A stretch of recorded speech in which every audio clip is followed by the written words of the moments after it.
오늘은 우리 기도해 주신 것처럼 15가 고난의 언덕입니다. 우리가 성도가 반드시 통과해야 되는 고난의 언덕이라고 되어 있는데 우리 말씀을 먼저 한번 읽도록 하겠습니다. 빌립보서 1장 29절 우리 같이 한번 읽겠습니다. 그리스도를 위하여 너희에게 은혜를 주신 것은 다만 그를 믿을 뿐 아니라 또한 그를 위하여 고난도 받게 하려 하심이라. 아멘. 제가 한 번 더 읽어보겠습니다. 그리스도를 위하여 너희에게 은혜를 주신 것은 다만 그를 믿을 뿐 아니라 또한 그를 위하여 고난도 받게 하려 하심이라. 이 말씀 가지고 우리 이 시간 한번 말씀을 고난의 언덕에 대한 말씀을 들어보려고 합니다. 이어령 교수의 마지막 수업 우리가 얼마 전에 듣지 않았습니까? 그분이 그 책에서 이렇게 하시는 말씀 중에 오늘날은 죽음이 죽어버린 시대다 이런 말을 했습니다. 참 맞는 말인 것 같습니다. 우리 삶의 어디에서도 우리 삶의 현장 어디에서도 웰빙에 대해서 말하는 이들은 자주 보지만 죽음을 보거나 또는 죽음에 대해서 이야기하는 것은 거의 볼 수가 없는 것 같습니다. 이러한 죽음이 부재한 시대, 죽음에 대한 담론이 이야기가 부재한 시대가 오늘날이 아닌가 하는 생각을 해보게 됩니다. 그런데 이런 죽음의 부재로 말미암아 이렇게 죽음의 부재의 어떤와 함께 우리 삶에서 사라진 것이 또 있는 것 같습니다. 그것은 다름이 아니라 고통인 것 같아요. 그래서 우리 삶의 이런 고통에 대한 얘기도 이렇게 사라진 것 같습니다. 많은 사람들이 이 시대에 많은 사람들이 오로지 고통이 없는 즐거운 것, 흔히 엔터테인먼트라고 하잖아요. 엔터테인먼트를 추구하는 시대인 것 같아요. 음식을 먹어도 또 미디어를 봐도 사람을 만나도 오직 사람들의 대화의 중심은 즐겁고 재미있는 것, 그런 것들을 추구합니다. 그래서 잠시도 그 엔터테인먼트에서 눈을 떼지 않는 시대가 오늘날인 것 같고, 때문에 우리 삶 속에 죽음이란 단어뿐만 아니라 고통이라는 단어도 이렇게 고통을 통해서 얻을 수 있는 것들에 대해서도 거의 말하지 않는 것 같습니다. 오로지 재미와 즐거움 이런 것들이 큰 주제가 되고 있는 것 같아요. 하지만 우리 인생에는 고통을 통해서만 얻을 수 있는 것들이 참 많습니다. 대표적인 것이 생명이죠. 여기 보면 한 산모가 이렇게 아이를 이렇게 이 분만하기 위해서 고통하는 장면이 나오고 있습니다. 여기 보는 것처럼 참 이런 생명이 태어나는 것은 그냥 아무 일도 없었다는 듯이 이렇게 태어나지지 않습니다. 한 여성이 이렇게 아이를 잉태하고 10개월 동안 이 고통의 시간을 보내죠. 제대로 쉬지도 또 먹지도 또 눕지도 못하면서 오로지 뱃속의 아이를 위해서 그 고통을 받습니다. 그리고 태어날 때도 이 아이가 태어날 때도 이 산모의 표정이 보여주는 것처럼 이 산모는 죽음의 고통을 감수합니다. 어떤 이들은 실제로 죽기도 하지요. 출산 과정에서 생명을 잃기도 합니다. 그래서 그 고통의 시간들을 다 통과한 후에야 한 생명이 이 땅에 태어나게 되죠. 이처럼 우리의 삶은 고통과 그 고통을 통해서 유의미하고 가치 있는 것들을 얻게 됩니다. 신앙도 마찬가지입니다. 우리가 그냥 예수님을 믿기만 하면 자동적으로 구원을 얻고 아무 일도 없이 천국에 아무 일도 없이 그냥 기계적으로 천국에 도착하게 되는 것이 아닙니다. 완성된 하나님 나라는 나라에 도달하기까지 우리는 많은 고통과 고난의 과정을 통과해야 됩니다. 그래서 우리가 사실 성경이 계속 주는 메시지는 고통과 고난을 이렇게 신앙의 일부로 볼 것과 또 그 고통과 고난을 통해서 우리가 우리의 하나님 주시는 선물들이 이르게 된다 하는 것을 계속 말씀하죠. 오늘 본문은 크리스찬과 지난주에 보았던 이 두 명의 사람, 여기 나오는 사람이 크리스찬이죠. 이 크리스찬과 이 형식주의자와 담을 넘어오고 있는 이 위선자 세 사람이 지난주 말씀 말미에서 동행을 하게 되었는데 이 세 사람이 지금 아마도 이것이 고난의 언덕인 것 같아요. 이 고난의 언덕에 이르러서 이 고난의 언덕에서 이들이 각각 어떤 선택을 하게 되는지, 또 그렇지 않은 이 고난의 언덕 앞에서 어떤 선택을 하게 되는지를 통해서 우리에게 가르쳐주는, 말씀하려고 하는 메시지가 있습니다. 고난을 그리스도인으로서 우리가 어떻게 받아들이고 어떻게 감당해야 되는지 하는 것들을 보게 되는데요. 먼저는 이 고난의 언덕 앞에서 크리스찬과 두 사람이 보여주는 이런 첫 번째 교훈은, 가파르고 험난해도 좁은 문에서 난 좁은 길을 택해야 합니다. 이 세 사람이 고난의 언덕 기슭에 도착했을 때에 길이 세 갈래 길이 있었습니다. 한 길은 이렇게 험난한, 좁은 문으로부터 난 험난하고 이 좁은 길이었습니다. 이 길은 이렇게 가파르고 험난했습니다. 반면에 이 고난의 언덕을 이렇게 둘러싸고 굽은 길은 두 길이 있었는데, 이 두 굽은 길은 한쪽은 숲으로 또 한쪽은 광야로 이어지는 길이었습니다. 그래서 참 이 두 사람, 크리스찬을 제외한 위선자와 형식주의자는 이 가파르고 험난한 좁은 문에서 나오는 좁은 길을 택하지 않고 그들은 이렇게 이 고난의 언덕을 둘러싸고 있는 광야로 이어지는 두 길, 이렇게 한 길은 광야로 한 길은 숲속으로 이어지는 그 길을 각각 선택을 합니다. 그들은 생각하기를 이 앞에 그림에서 보는 것처럼 이렇게 직진해서 올라가지 않고 이렇게 돌아서 가더라도 결국은 이 좁은 문으로부터 나온 이 험난한 길과 만날 거라고 생각을 했던 것 같습니다. 그래서 그들은 그 길을 선택했는데, 결국은 이 책의 내용을 보면 그 두 사람은 돌아오지 못합니다. 그래서 이 두 사람이 이렇게 생각했습니다. 두 길이, 크리스찬이 가는 길과 언덕의 다른 쪽에서 서로 만날 것이라 생각하고는 두 사람은 양쪽 길로 가기로 결심했다. 이 두 길 중 한 길의 이름은 위험이었고 다른 한 길의 이름은 멸망이었다. 그래서 위험이라고 부르는 길을 택한 사람은 큰 숲속으로 들어가 버렸고, 멸망의 길로 들어간 사람은 넓은 광야로 들어가 어두운 산이 가득한 곳에 걸려 넘어져 다시 일어나지 못했다. 이 두 사람은 이제 다시 볼 수 없는 길로 가버린 셈이 되었습니다.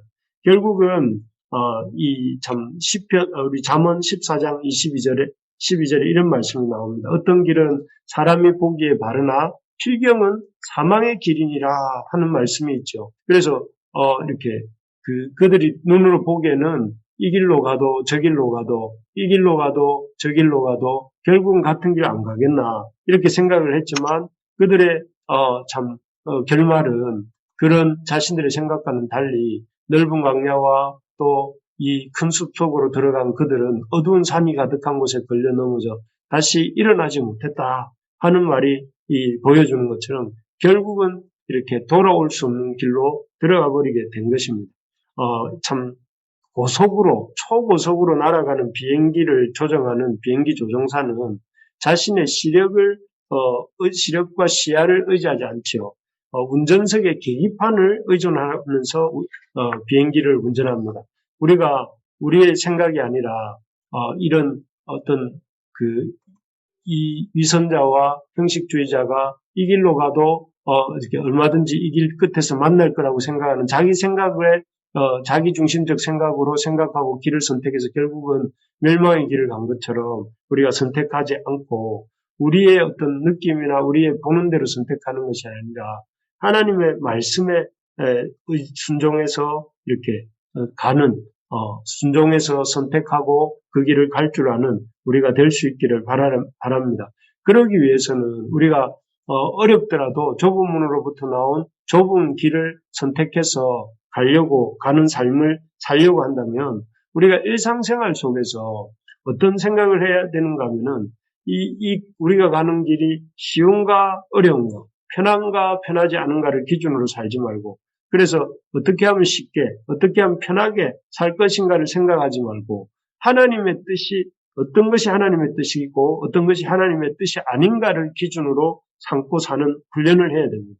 그래서 좀 어렵고 힘들더라도 하나님의 뜻이면 그 길을 가는 훈련을 해야 되고, 좀 아무리 쉽고 편하더라도 하나님의 뜻이 아니면 그 길을 가지 않는 훈련을 해야 됩니다. 여기 이 두 사람 이렇게 형식주의자와 위선자가 결국은 굽은 길로 돌아서 가다가 결국 멸망케 되었는데요. 이 사람들이 이렇게 굽은 길을 선택하고 결국 멸망의 길을 간 이유가 뭡니까? 이 사람들은 주인, 이 천성 가는 길에 주인이신 분의 말을 듣지 않았습니다. 좁은 문으로 이 길에 순례의 여정에 참여해야 되는데 좁은 문이 너무 멀리 있다고 이 사람들은 담을 뛰어넘어가지고 들어왔죠. 지난주에 본 것처럼.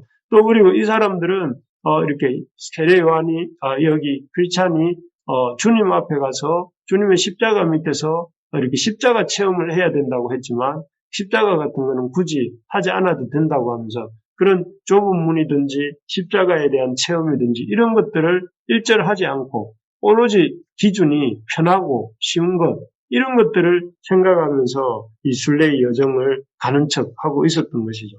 결국은 만약에 이들이 일상 속에서도 좀 어렵고 힘들더라도 주님 뜻대로 주님의 뜻대로 순종하고 선택하고 순종하는 훈련을 했더라면 결국 이들도 이렇게 굽은 길을 가는 선택은 하지 않았을 것이죠. 다시 한번 말씀드리지만 우리가 일상생활 속에서 우리가 쉬운가 어떤 길이 쉬운가 어떤 길이 편한가를 기준으로 삼아 살지 말고 어떤 길이 하나님의 뜻이고 어떻게 살아야 하나님 뜻대로 사는 것인지를 항상 생각하며 사는 연습을 해야 되겠습니다.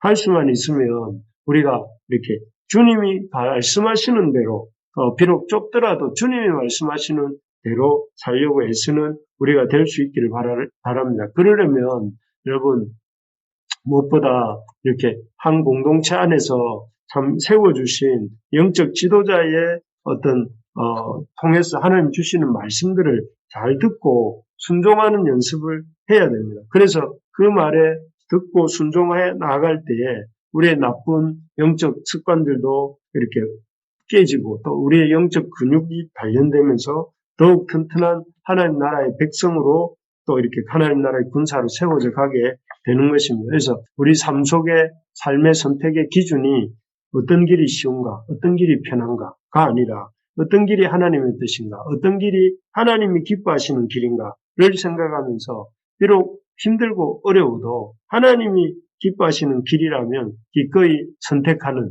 그런 훈련을 해야 되고 그런 훈련을 하려고 할 때에 하나님이 영적 조교로 세우신 이런 영적 지도자의 말들을 잘 듣고 그 말에 순종해서 한 걸음 한 걸음 나아가는 저와 또 여러분들 되시기를 바랍니다. 두 번째로 보면 이 좁은 문 앞에서 우리가 이 고난의 언덕 앞에서 크리스찬의 모습을 통해 배울 수 있는 것은 고난의 언덕을 올라가는 동안 긴장을 풀지 말아야 한다 하는 것입니다. 여기 본문에 보이는 것처럼 이 고난의 언덕은 결코 쉽게 올라갈 수 있는 길이 아닙니다.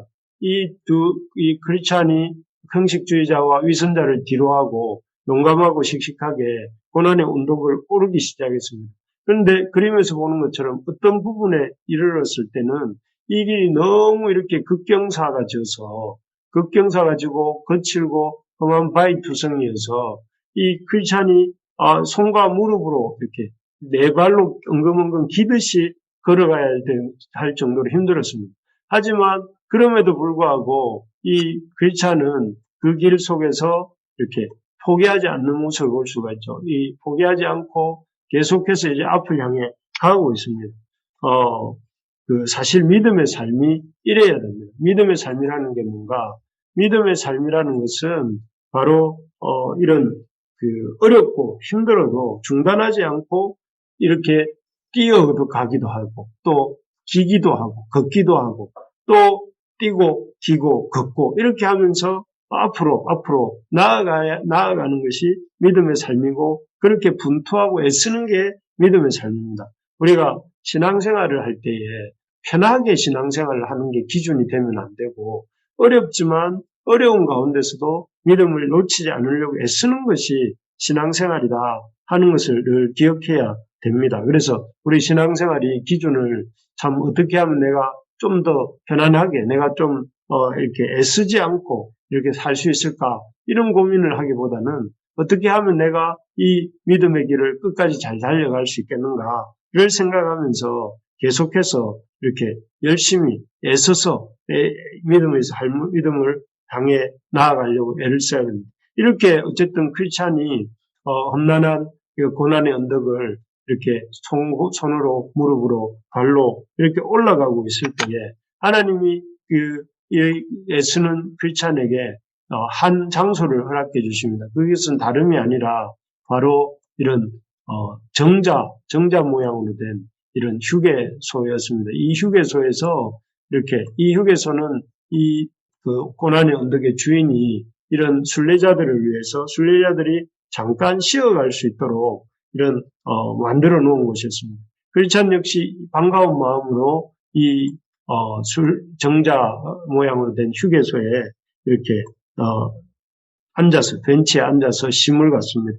심을 가지면서 그 가슴팍에 놓여있던, 여기 떨어져 있지만, 있던 가슴팍에 들어있던 두루마리를 꺼내서 읽기도 하고, 또 주님께로부터 받아서 읽게 된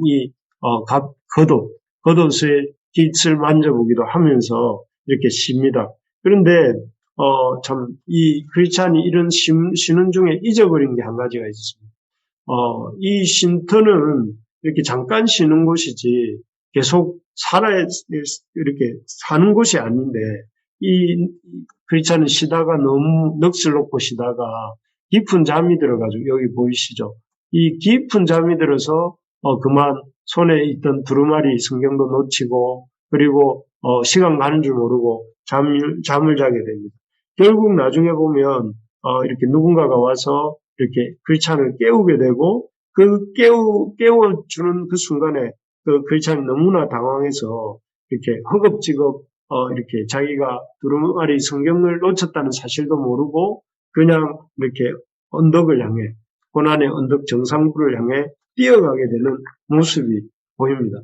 결국 나중에 다다음 주에 나오겠지만, 결국 이 크리스찬은 여기서 잃어버린 이 두루마리 성경 때문에 다시 큰 어려움을 겪게 되고 다시 이 자리로 돌아오게 되는데, 우리가 인생의 고난의 시간들을 지날 때에 우리가 늘 기억해야 될 것이 긴장의 끈을 놓지 말아야 됩니다.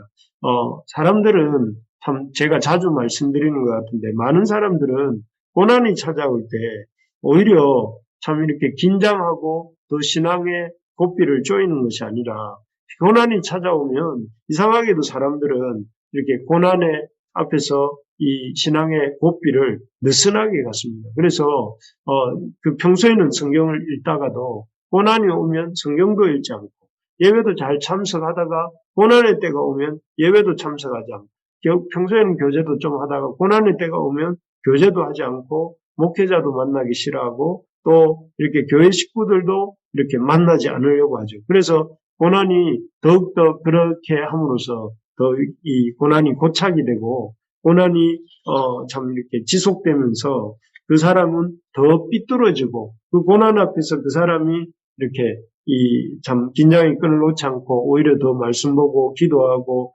목회자를 만나고 성도들과 교제하고 이렇게 하면 더 이렇게 좋은 쪽으로 고난을 통해 성장해 갈 수 있는데, 오히려 고난 앞에서 말씀도 안 보고 기도도 하지 않고 예배에 빠지고 또 이렇게 목회자의 지도도 듣기 싫어하고, 그렇게 하다 보면 그 사람이 오히려 삐뚤어지고 삐딱하게 되어서 진짜로 이렇게 나중에는 그 고난과 함께 이렇게 믿음도 잃어버리고 말씀도 멀리하게 되는 그런 상태에 되게 이르게 되는 것입니다.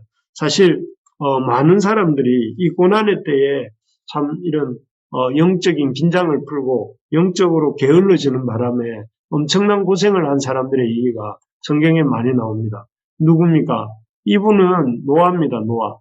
노아가 홍수 사건 때에 아주 이렇게 그 믿음으로 방주를 만들고, 그 방주를 통해서 자신의 세 아들과 세 자부와 아내와 이렇게 그 엄청난 대홍수 심판 속에서도 구원함을 얻죠. 그런데 하나님의 특별한 은혜를 입고 구원함을 얻었는데, 그 정도로 하나님 앞에 깨어 있었지만, 그가 홍수가 끝난 이후에 어떻게 했습니까? 이렇게 포도 농사 지은 것을 술을 담아먹고 벌거벗어서 아들들에게 부끄러운 모습을 보이는, 영적인 긴장의 끈을 놓고 오히려 술에 취해서 온 가족들에게 영적인 부끄러움을 당하는 이런 모습들을 이렇게 우리가 볼 수 있습니다. 또 이런 인물도 있죠. 이는 누굽니까? 여기 한 사람이 참 이렇게 턱을 개고 창밖을 이렇게 쳐다보고 있습니다. 창밖을 쳐다보고 있는데 이 사람은 누굴까요?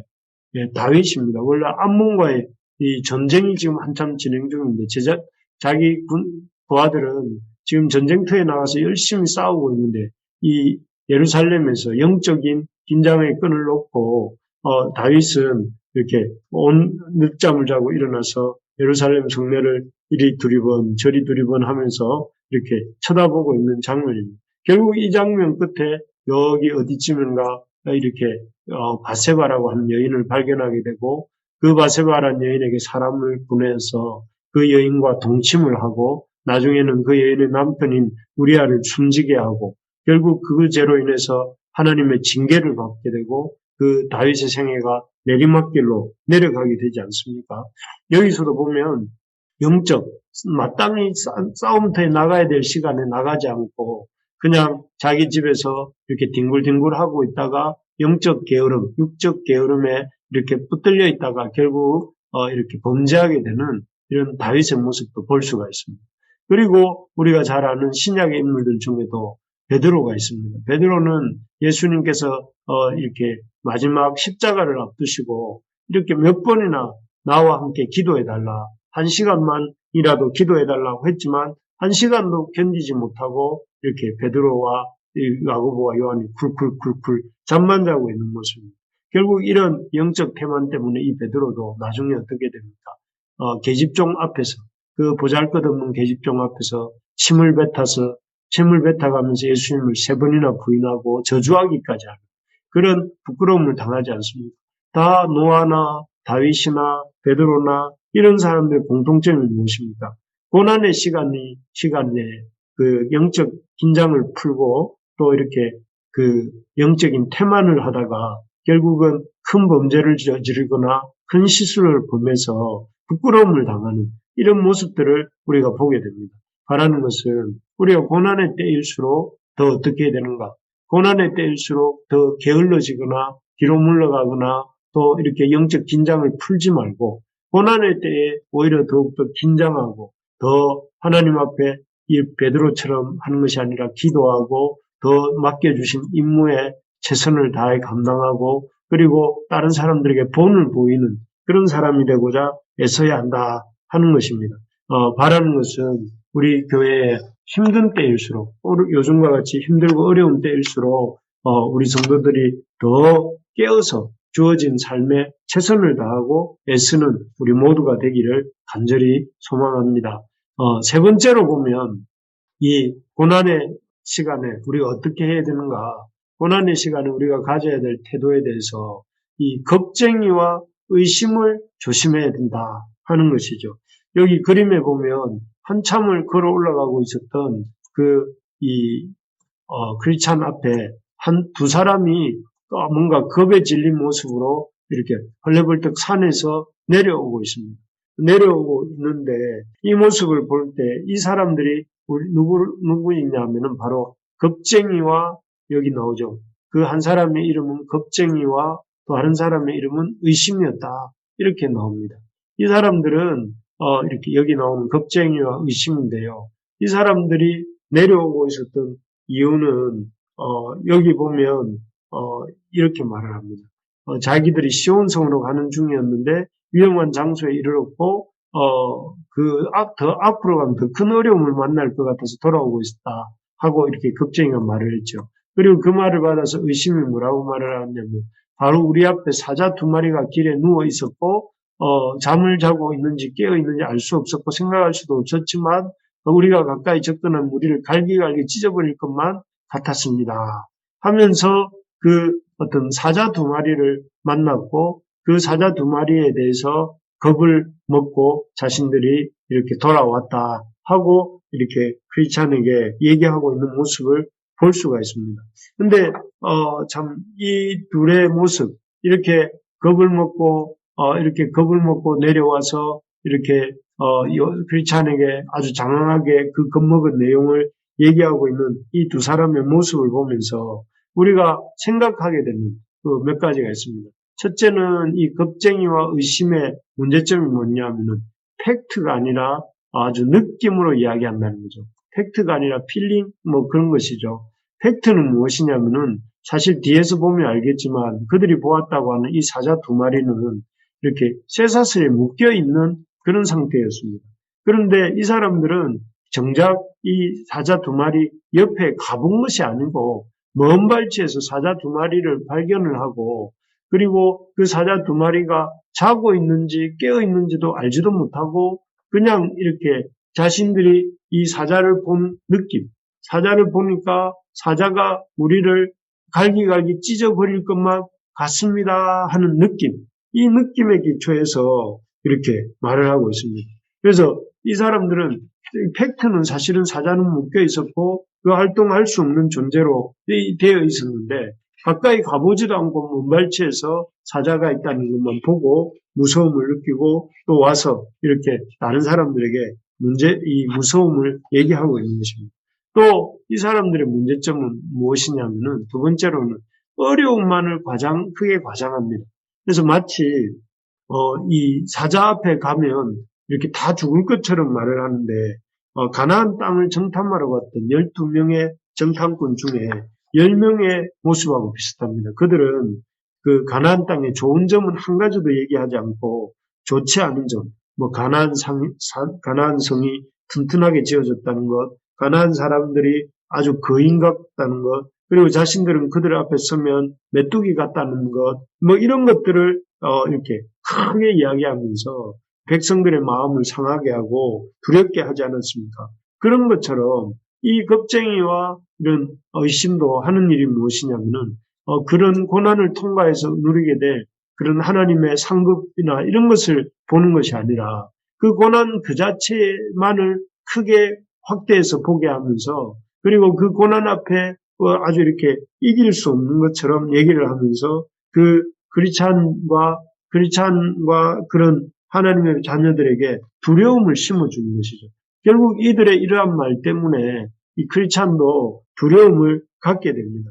그래서 참 결국 무서워하고 근심하고 염려하게 되는데 우리가 할 수만 있으면 사람의 말이 아니라 여호수아와 갈렙이 이렇게 하나님 우리와 함께 하시면 우리가 능히 우리가 이 가나안 땅을 정복할 것이다라고 말했던 것처럼 여호수아와 갈렙이 우리도 하나님의 말씀을 붙들고 하나님이 함께 해주시기만 하면 얼마든지 이렇게 이 가나안 정복을 할 수 있다고 말했던 이 여호수아와 갈렙처럼 우리도 그런 하나님의 약속을 붙드는 사람들의 말을 듣는 것이 아니라 사람들이 하는 말, 겁쟁이와 의심 같은 사람들이 하는 말에 귀를 기울이는 것이 아니라 하나님의 약속에 더 집중하고 하나님의 약속의 말씀을 붙드는 그런 연습을 하는 우리 모두가 되고 또 그런 우리의 삶이 되기를 주님의 이름으로 축복합니다. 그래서 우리가 문제점만을 보는 것이 아니라 항상 그 문제점 외에 문제점을 넘어서는 좋은 점들이 또 무엇이 있는지를 항상 생각하면서 그래서 어떤 일들을 교회가 한다 할지 또 아니면은 어떤 일들에 대해서 하나님이 또 하도록 도전한다 할 때에 문제점을 먼저 나열하는 것이 아니라 그런 문제점 통해 역사하시고 약속 주신 하나님을 더 의지하는 우리가 될 수 있기를 바랍니다. 그게 바로 믿음이죠. 믿음은 not by sight, but by faith. 눈에 보이는 것이 아니라 믿는 것, 우리가 그 믿음으로 도전하는 것이 그런 이렇게 믿음이라는 것이죠. 세 번째로 보면 이 겁쟁이와 의심의 문제점은 무엇이냐면 등을 보이며 달아나게 급급하다는 것이죠. 이 사람들이 보여준 모습이 무엇이냐면은 이 사람들은 정신없이 도망을 갑니다. 정신없이 도망을 가고 나중에 이렇게 뒤에서 뭔가가 사자가 자기들을 잡아먹으러 오는 것처럼 이렇게 겁을 지어먹고 도망을 가고 나중에는 참 이렇게 고난의 언덕을 올라가다 말고 다 내려가서 평지로 나가버리게 되는데 참 우리가 알아야 될 것이 무엇이냐면은 이 반면에 크리스찬은 어떻게 합니까? 크리스찬은 이렇게 말합니다. 크리스찬은 어려움이 좀 있지만 이렇게 고백을 하죠. 여기 이렇게 말합니다. 크리스찬은 당신들을 나를 두렵게 만드는군요. 그러나 안전하게 지나가려면 어디로 가야 합니까? 만약 내가 내 고향으로 돌아가면 불과 행거를 위해 예비된 그곳에서 나는 확실히 죽을 것입니다. 그러나 내가 만약 천성으로 이룰 수만 있다면 확실히 나는 그곳에서 안전할 것입니다. 나는 반드시 위험을 무릅쓰고 나아가야 합니다. 되돌아가면 오직 죽음뿐입니다. 앞으로 나아가면 죽음의 두려움이 있지만 그 너머에 영원한 생명이 있습니다. 나는 앞으로 나아갈 것이요. 요 크리스찬의 태도는 겁쟁이와 의심이 보여주는 태도하고는 전혀 다릅니다. 고난의 언덕을 어떤 참 대가를 지불하더라도 그 영원한 생명을 얻기를 얻다가 죽더라도 죽기를 각오하고 나아가고자 하죠. 그래서 결국 이 크리스찬은 이런 어떤 아주 이렇게 단호한 결단과 그런 이 길을 죽음을 무릅쓰고라도 가겠다는 그 결단과 그 용기 덕분에 나중에 크리스찬은 그 고난의 언덕 정상에 도달하게 됩니다. 참 너무나 이 의심과 겁쟁이와는 대조되는 이 의심과 또 이 겁쟁이와는 대조가 되는 크리스찬의 모습이 아닐 수 없습니다. 어렵고 힘들더라도 위험을 무릅쓰고 나아가야 합니다. 되돌아가면 오직 죽음입니다. 나아가면 죽음의 두려움이 있지만 그놈의 영원한 생명이 있습니다. 나는 앞으로 나아갈 것이요 라고 말하는 이 말 속에 크리스찬의 어떤 이런 단호함의 모습이 이렇게 보입니다. 그런데 여러분 기억해야 될 것이 하나님이 우리에게 주신 영적 전신갑주 속에는 이 우리의 등을 보호하는 보호장구는 없습니다. 우리에게 전진만 있을 뿐이지 후진은 없다 하는 것을 보여주는 것이 주님이 주신 전신갑주 중 등을 보호하는 보호구가 없다 하는 것이죠.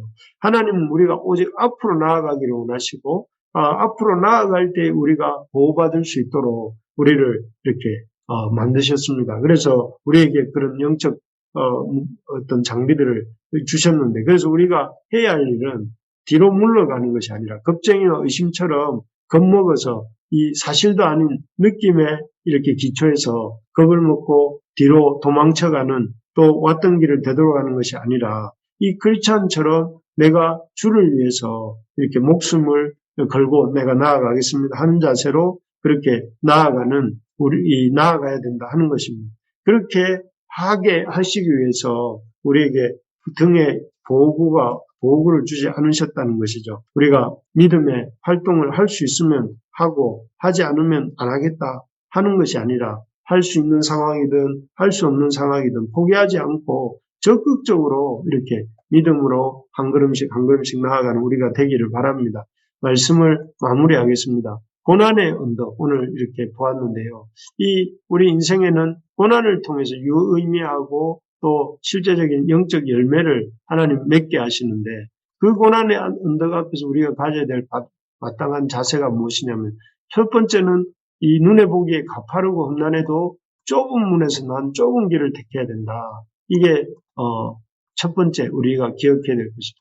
고난을 피해 가려고 하고 고난을 할 수만 있으면 안 받으려고 하고 고난과는 이렇게 거리를 두려고 하는 그런 태도를 버리고 아무리 힘들고 어려워 보여도 이 좁은 문, 좁은 길을 택할 줄 아는 그런 우리가 돼야 된다.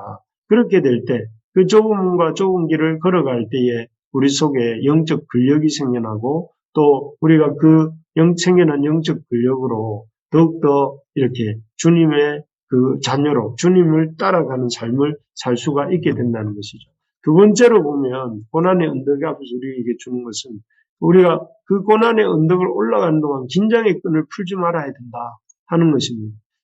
다윗도 노아도 아브라함, 베드로도 이런 긴장의 끈을 놓았을 때에 큰 실수를 하고 범죄하게 되었고 또 오늘 본문의 크리스찬도 이렇게 그 정자 유괴소에서 졸다가 이 두루마리를 책을 잃어버리게 되지 않습니까? 그런 것처럼 이 땅에서 고난은 우리의 인생만큼이나 상수다. 늘 고난은 우리 삶 속에 오는 것이기 때문에 우리가 고난 앞에서 너무 이렇게 긴장의 끈을 놓지 않고 고난이 오면 하나님 또 나를 연단하시는구나 생각을 하고 또 그 고난을 잘 감당해야 된다 하는 것입니다. 그리고 이 세 번째로 우리가 이 고난이 올 때에 참 겁쟁이와 의심을 따라서 철수하는 것이 아니라 이 믿음의 사람들과 교제하면서 믿음으로 앞으로 나아가는 그런 우리가 될 수 있어야 되겠다 하는 것입니다. 바라는 것은 우리 부르심의 교회 성도들이 고난의 좁은 길을 그러나 생명의 길을 선택하는 우리 부르심의 성도가 되시기를 바랍니다. 그리고 그런 고난의 좁은 길을 걸어갈 때에 이 고난의 고난의 길에서 우리가 긴장의 끈을 놓지 않고 잠깐 쉬어가는 이 고난의 그 길을 이렇게 마치 영원히 그곳에서 살 것처럼 이렇게 아주 이렇게 게으르고 영적으로 태만한 삶을 살 것이 아니라 더 힘을 내어서 주님의 그런 어떤 맡겨주신 일들을 감당하는 우리가 되어야 된다. 그러기 위해서는 우리가 겁쟁이와 의심을 피하고 믿음의 사람들과 교제하는 삶을 살아야 된다. 그래서 좁은 길을 택하고 긴장의 끈을 풀지 말고 믿음의 사람들과 교제하면서 고난의 언덕을 잘 넘어가는 저와 여러분들 될 수 있기를 주님의 이름으로 축복합니다.